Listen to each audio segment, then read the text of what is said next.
Yeah, he's going to miss some time. He's got a lower body injury, so he'll miss some time.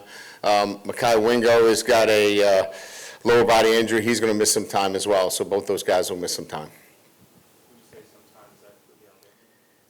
Right now, it's hard to say. Both of them are not practicing. We'll see what happens next week. Hey, Coach, up here, to your left. What's the vibe of practice this week? Is it more laid back because it's a open date, or is it the same as it always is during a game week? Yeah, we're very intentional about our work. We as you know, we're certainly a football team that needs to improve. We've identified a number of areas that we have to get better at. We're young in some areas. We're trying to develop depth. There are some players that are going to get an opportunity to compete that have not played a lot of football. So there's a lot of work over these next couple of days that our team needs these practice days, and we're taking full advantage. Now, we understand that you need some active recovery as well. And like everybody else in the country, we'll get out and do some evaluations, use some of our evaluation days. But clearly, this is not a, check the box, run around, camp 7-on-7. I mean, we need to get better. Hey, Coach. Obviously, you're very familiar with a guy like Tommy Reese. When you were first coaching with him, and he was even when he was a quarterback, and as the quarterback's coach, what made you think that he could be a good offensive coordinator? Just a very, I think, insightful, smart, intuitive football person. I mean, he knows the game. But look, being a quarterback coach is one thing, and certainly he did a great job as a quarterback coach, but then when you're elevated to a coordinator's position, you also have to be able to have great relationships with all of your players. You have to organize a staff. And so, he brings much more than just being a guy that knows football. He's smart. He's savvy. Coordinators have to motivate and put together plans based upon the personnel they have. You've seen what he's done with the quarterback, and he's gotten better and better each week. So, I played him as a true freshman, and he was ready to play as a true freshman at Notre Dame. I think that says a lot about, who he is as a person, and he's always been ahead of the curve when it comes to things like that. Hey, Coach. Denver and Duce, are they both inactive at this point? And people have asked, what does inactive mean? Is that like a healthy scratch? Is that discipline? Is that the university? What is inactive?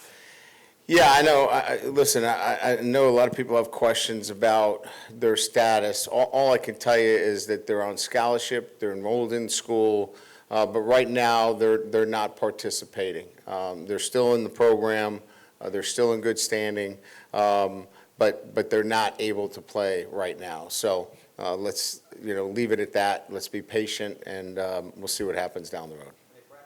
No. Hey, Coach. Andre Samba, one of his best games of the season on Saturday. What does his progression kind of look like since taking over that role early in the year?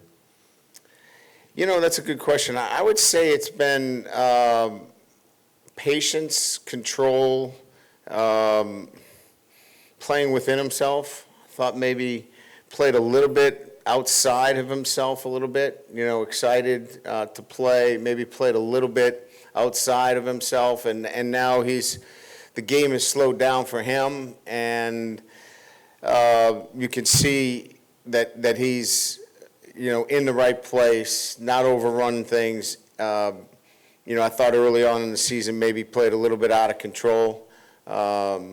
Just patience and, just much more in control as a player. We saw Javian Toviano and Jeremiah Hughes play a good bit in the second half. Yeah. Just, you alluded to it a little bit earlier, but those are obviously two guys you're probably going to try to get up for this game against Bama here in a couple weeks. Just talk. Yeah, about I would their say that they're in the progression. mix. Ashton Stamps should be ready to go. Laterrance Welch, all those guys will be, certainly part of our rotation.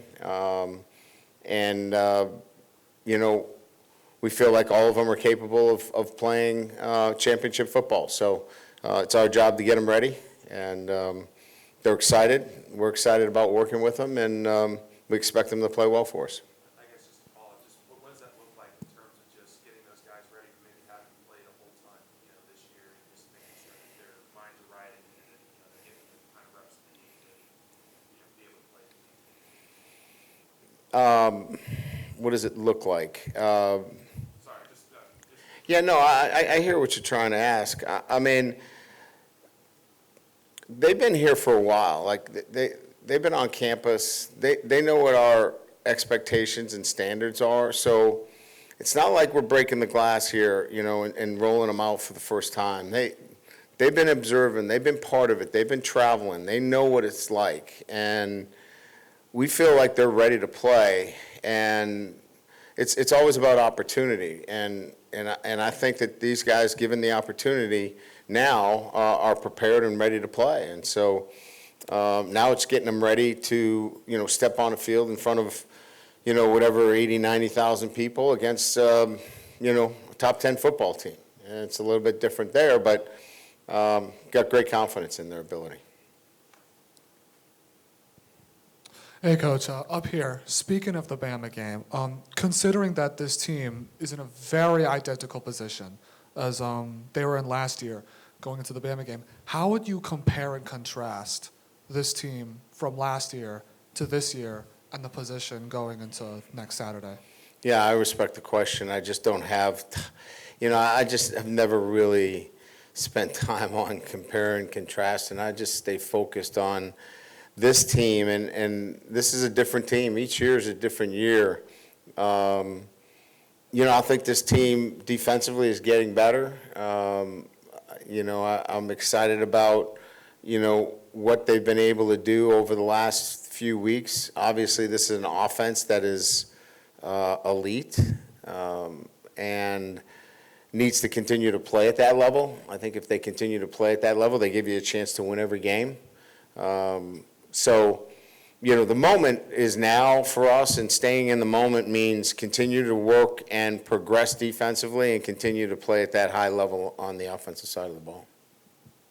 Did something change with Mekhi or get worse about what he's dealing with since last week?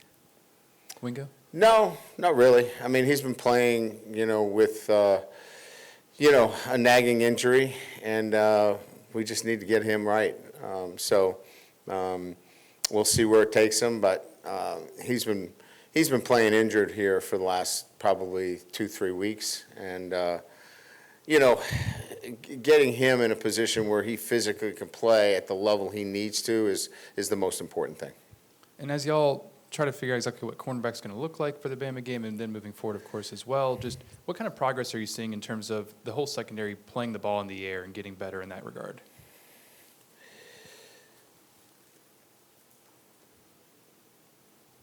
Well, I mean, I don't know what our interceptions were leading in the secondary, but we had, 3 interceptions in the back end of our defense. We got 2 or 3 PBUs.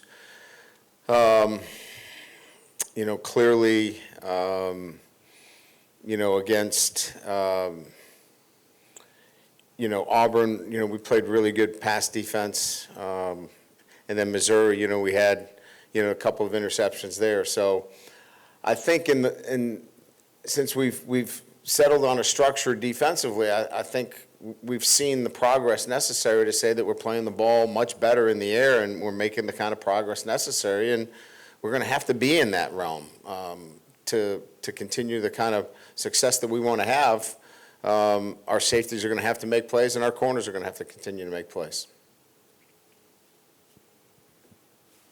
Hey, Coach, I know you've talked about, you learned that when you coach in the SEC, every game is so tough to win and whatnot. But after you walked away from that game last year, LSU Alabama, did you kind of walk away with something like, oh, this is special, or this is different when these two teams get together and they play? Oh, yeah, there was no difference. And there was a huge difference in terms of just the atmosphere, playing Alabama, the week, going into it. It was what it was, it lived up to the hype. Let's put it that way, certainly. And there'll be a lot of it, leading into this game. Our guys clearly know who the opponent is, what the game means, especially for us with a loss already in the conference in the West. So, we know what it means in that respect, but it's also Alabama. So, it definitely has a rivalry, big game feel. There's no doubt. Ryan, a lot of people, us in the media, fans, probably were writing you guys off after a second loss, and then you've played maybe better and better the last 3 games.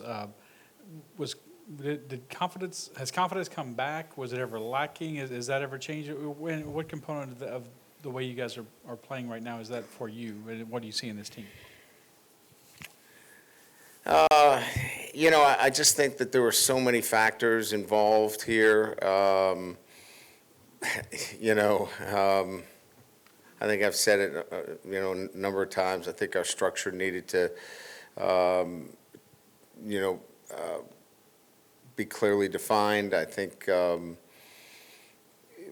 putting the pieces together in a manner that allowed our guys to trust each other, do their jobs as 1/11th of the group, allowed us to build confidence as a group. And then you got to make some plays, right? We made some plays, and it had spilled on. It has, obviously gave the guys and the unit more confidence, and you get confidence by making plays, and they hadn't made a lot of plays, quite frankly. So structure, trust, and making plays, I think those 3 components coming together has allowed this defense to play better. Now, again, we have a long way to go. I mean, we're going to play some really good football teams with certainly Alabama, Texas A&M, Florida, and Georgia State's a pretty darn good football team as well. So we still got some work in front of us. To really have this conversation right now is a little bit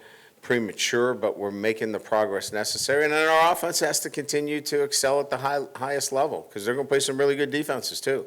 So all we know is that we got 4 games left, and we put ourselves in a position. Now we got to see where we are over the last month. After you had a chance to go back and look at the tape, what did you notice about your offensive line and the way they played in the absence of Emory Jones, and really the growth that you've seen from them since you came here, and where the offensive line stood last year till now? Yeah, I think it's probably much more about consistency and performance than it is any one individual. They're really confident in what they're doing and how they're doing it. They communicate really well. They pass off stunts. They work combinations really well. They just work as 5 really well. And even when you take an Emory Jones out of it, Hurd steps in there, and it almost seems as like, he's been there for a while, and he's just a true freshman stepping in. But I think it's really about the 5 guys working together more than anything else as a unit, than any one individual guy standing out.